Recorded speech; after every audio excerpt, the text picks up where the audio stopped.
Turn now to the historic conviction of a mother in a school mass shooting case. This could change the way that some crimes are prosecuted going forward. A Michigan jury found that Jennifer Crumbley was guilty of 4 counts of involuntary manslaughter yesterday. Prosecutors have been arguing that Crumbley gave her son a gun while also ignoring his declining mental health.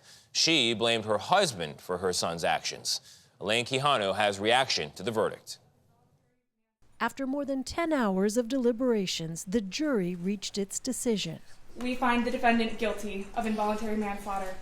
Jennifer Crumbley looked down as she was handed 4 guilty verdicts for each of the Oxford High School students killed in 2021 by her son, who's serving a life sentence. The jury sided with the prosecution, marking the first time a parent has been convicted in the deaths of a mass shooting committed by their child.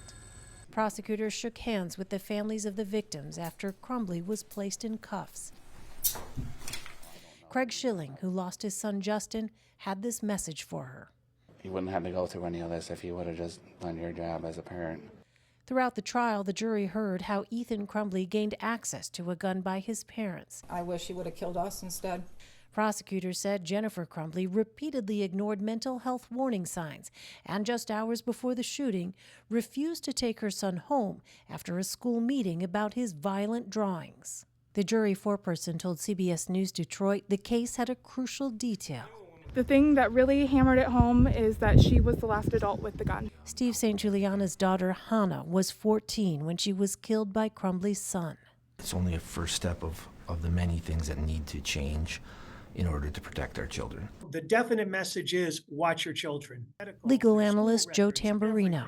This is going to change the landscape in the future of how prosecutions and investigations deal with serious juvenile crimes. Crumbley's husband James faces the same charges in his separate trial starting next month.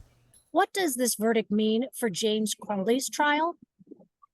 It's not good for James Crumbley. According to Mrs. Crumbley, he's the one who was in charge of the gun with Ethan.